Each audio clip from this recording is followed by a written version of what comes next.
Collector Bhaskar Lakshkar और SP Rahul Kumar Lodha Sailana bus stand स्थित मंडी में निरीक्षण के लिए पहुंचे। यहां व्यापारियों द्वारा खरीदी गई उपज मंडी से तत्काल अपने गोडाउन पर भेजने के निर्देश दिए ताकि मंडी प्लेटफॉर्म पर किसानों की उपज रखी जा सके। कलेक्टर भास्कर लक्षकार ने मंडी में होने वाली तुलाई को भी देखा और किसानों से चर्चा कर उनकी समस्याएं भी सुनी। दो तीन चीज़ें हैं। ये जो अपना अभी ये एक अच्छी बात भी है कि लहसुन प्याज की आवक अच्छी हो रही है और उनको सही दाम भी मिल रहे हैं। किसानों से भी बात करी है, तुलाई इत्यादि से किसानों को कोई परेशानी ऐसा सच नहीं अभी उन लोगों ने बताई है। एक जो समस्या आ रही है कि चूँकि मंडी थोड़ा घने बाज़ार में स्थित है तो बाहर जो ट्रॉलियों के लिए व्यवस्था करने के लिए निर्देश दिया है। कल ट्रैफिक पुलिस ने और मंडी प्रशासन ने एक व्यवस्था बनाई थी, उस व्यवस्था से अभी ठीक नज़र आ रही है चीज़ें। एक बिंदु और जो व्यापारियों के लिए मैं निर्देशित करके जा रहा हूँ कि अपना माल जल्दी से जल्दी यहाँ से उठा करके अपने गोदामों में ले जाएं ताकि किसानों को जो माल लेकर के आते हैं उसके लिए पर्याप्त स्पेस यहाँ पर उपलब्ध रहे। दूसरा, टोकन की व्यवस्था मंडी प्रशासन जितनी भी ट्रॉलीज आती हैं ताकि आपस में किसी प्रकार का कोई वाद विवाद नहीं हो, वो टोकन की व्यवस्था मंडी प्रशासन करे। तो मंडी शिफ्टिंग की बात लंबे समय से चली आ रही है, उसको लेकर क्या वो आज का विषय नहीं है। आज अपना विषय सिर्फ जो मंडी की व्यवस्था है उस तक। इसके अलावा आप कहीं और जाएंगे? अभी आप सज्जन मिल पे गए थे, वहाँ जो सज्जन मिल एक चूँकि एक MSME विभाग की महत्वपूर्ण भूमि है, उसके संबंध में वहाँ पर जाकर के एक भ्रमण किया था। मंडी में उपज लेकर आए किसानों का कहना है कि मंडी में किसी प्रकार की कोई व्यवस्था नहीं है, यहाँ तक कि सफाई भी हमें करनी पड़ती है।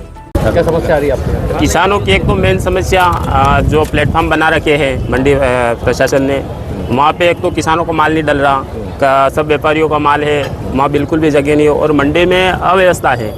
कचरा वगैरह, धूल वगैरह ये स्वयं किसान को ही साफ करना रहती है और दूसरी भी व्यवस्था जैसे लाइन लगाना ट्रालियों की बाहर, वो भी व्यवस्था नहीं सही साठ है।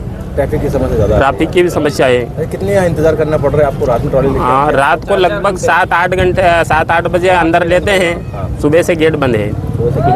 रात भर बाहर ही रहना पड़ता है? नहीं, रात नहीं, रात को तो अंदर आ जाते हैं, पूरे दिन बाहर ही रहते हैं। दिन भर बाहर। ठीक है, क्या नाम आपका? श्रीमल पाटीदार।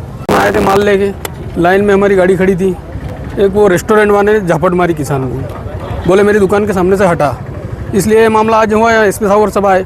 और दूसरी समस्या है कि ये शेड है, ये पूरे शेड पे इन व्यापारियों का माल रखा हुआ है और किसान सब धूप में है, देखा ना आपने। और दूसरी बात, साफ सफाई नहीं होती है, सबसे बड़ी समस्या साफ सफाई की है।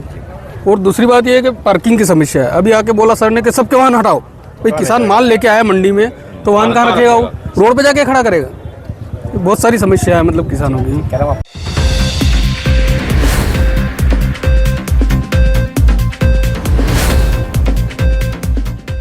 किसानों की मांगों को लेकर जिला कांग्रेस कमेटी ने राज्यपाल के नाम ज्ञापन सौंपते हुए किसानों की मुख्य मांग जो भाजपा सरकार ने समर्थन मूल्य 2700 रुपए प्रति क्विंटल गेहूं खरीदने की घोषणा की थी, उसे पूरा किया जाए तथा किसानों को होने वाली समस्याएं, सर्वर डाउन तथा घोड़ा रोग से फसलों को होने वाले नुकसान से बचाया जाए।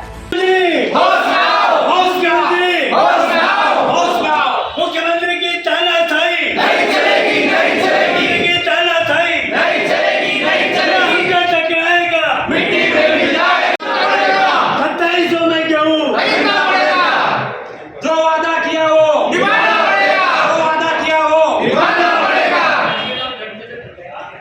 हमारी मांगे पूरी करो, हमारी मांगे पूरी करो।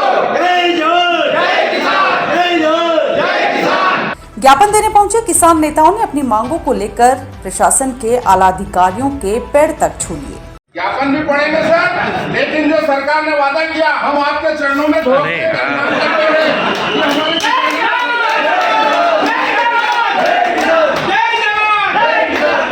क्योंकि गेहूं भी नहीं पका सर, 5 का एवरेज आ रहा है। बहुत हालत खराब है, पानी की व्यवस्था इतनी बिगड़ी हुई है कि रोज नए लागू करते हैं। कभी क्या करते हैं, कभी क्या करते हैं, कभी टोकन लागू करते हैं, कभी 200 ट्राली से ज्यादा निलाम नहीं करते, जबकि 1000 ट्राली आ रही है। तो 200 ट्राली का क्या मतलब है? पहले कभी नहीं होता था। आज हम प्रदेश कांग्रेस के निर्देश पर हमारे प्रदेश अध्यक्ष जीतू पटवारी ने निर्देश दिया था। और जैसा कि हमेशा जब भी चुनाव आते हैं प्रधानमंत्री मोदी जी और शिवराज सिंह जी जो गारंटियाँ देते हैं किसानों के बारे में, इस बार भी उन्होंने विधानसभा चुनाव के पहले गारंटी दी थी कि जब सरकार बनेगी तो हम किसानों से 2700 रुपये क्विंटल में गेहूँ खरीदेंगे। परंतु आज किसानों की हालत ख़राब है। मंडी में किसान की गेहूँ की आमदनी बहुत ज़्यादा आय बहुत हो रही है और गेहूँ किसान 2100-2200 में बेचने को मजबूर है। यदि किसान अपना भारतीय जनता पार्टी की सरकार अपना वादा निभाती है तो 2700 रुपये क्विंटल में किसानों से गेहूँ खरीदना चाहिए। इन्हीं मांगों को लेकर हम ज्ञापन देने आए थे।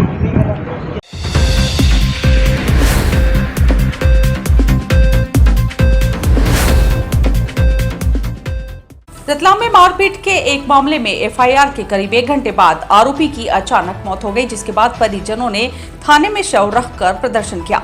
पुलिस ने जांच शुरू कर दी है। मामला जिले के रावटी थाने का है। 2 दिन पहले देथला पंचायत के आड़ापत गांव में जमीन विवाद को लेकर 2 पक्षों में मारपीट हुई थी।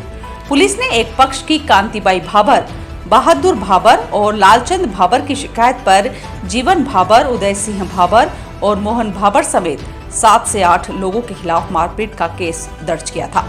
बुधवार को भी दोनों पक्षों में विवाद हुआ। पुलिस ने शाम करीब 4 से 4:30 बजे के बीच फिर एफआईआर दर्ज की। इसके करीब 1 घंटे के बाद आरोपी पक्ष के उदय सिंह की अचानक मौत हो गई, जिसके बाद परिजन और ग्रामीण आक्रोशित हो गए। परिजन शव लेकर थाने पहुंच गए। उन्होंने पुलिस पर झूठा केस दर्ज करने का आरोप लगाया।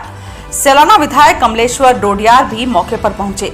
फिलहाल शव को पोस्टमार्टम के लिए रतलाम मेडिकल कॉलेज भेजा गया है। लेकिन ये डेड बॉडी पड़ी है, एक लाश आपकी है दरवाजे पर पड़ी है, बड़ी शर्म आनी चाहिए।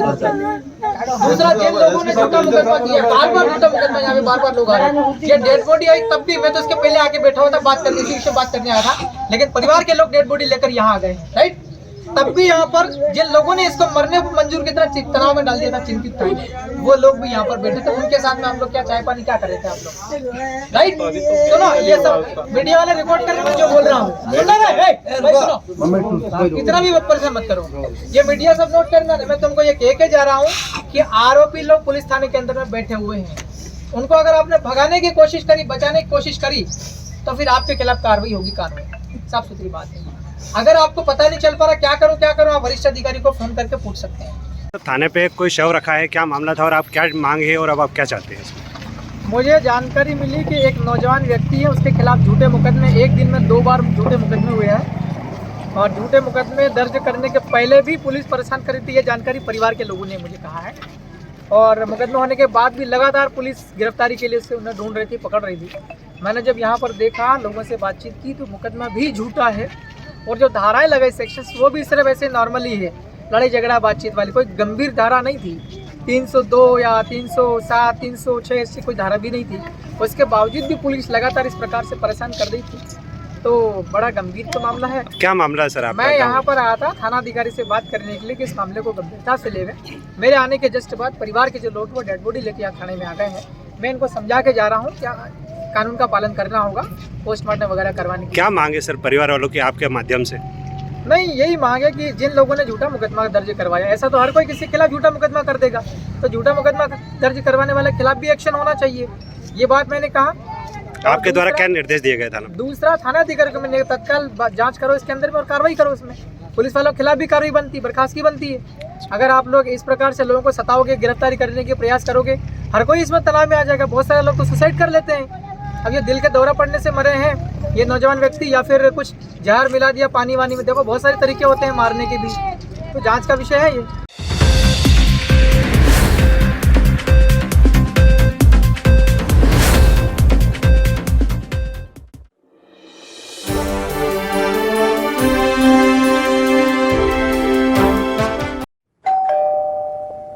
अरे अंकल, वेलकम। आइए ना। हाँ बेटा।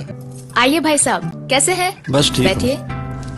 थोड़ा परेशान हूँ। अरे क्या परेशानी है? पिछले 25 दिनों से लोन के लिए घूम रहा हूँ। 25-30 हजार रुपए मेरे खर्च हो गए। कभी लीगल इशू, कभी सिविल रिजेक्ट, कभी वैल्यूएशन रिजेक्ट। 70,000 की सैलरी होने के बाद भी मुझे लोन नहीं मिला। चिंता न करें भाई साहब, आपने कॉर्पोरेट फाइनेंशियल सर्विसेज का नाम सुना है? हमारा तो बिना किसी परेशानी के परसों ही लोन सैंक्शन कराया है इन्होंने। चाहे होम लोन हो, मोर्गेज लोन हो, कार लोन हो या ओडी लोन हो, किसी भी प्रकार का लोन हो। All over MP best service provider. Corporate financial services आपको आसानी से लोन प्रोवाइड करवाती है। सच में? जी हाँ, ये 108 बैंक्स और एनबीएफसी के पार्टनर्स हैं। अरे दीदी, हमें तो 2 दिन में ही लोन मिल गया था। अरे हाँ, 48 घंटे में लोन प्रोवाइड कराने की गारंटी भी इन्हीं की। अरे वाह, वैसे क्या नाम बताया आपने? Corporate financial services.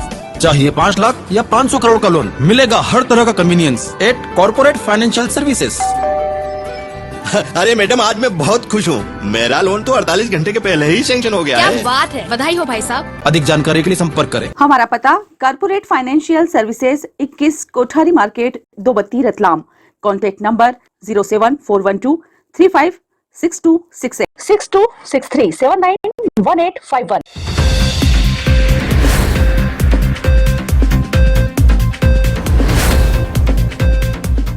राष्ट्रीय स्वयंसेवक संघ रतलाम नगर का आज प्रकटोत्सव कार्यक्रम पोलो ग्राउंड में हुआ। कार्यक्रम में कैबिनेट मंत्री चैतन्य काश्यप भी शामिल हुए। आरएसएस के प्रकटोत्सव कार्यक्रम में संघ के पूर्ण गणवेश में स्वयंसेवकों ने दंड संचालन, दंड युद्ध, समता, योगासन और नियुद्ध के सटीक, अनुशासित एवं नयनाभिराम प्रयोगों का प्रदर्शन किया।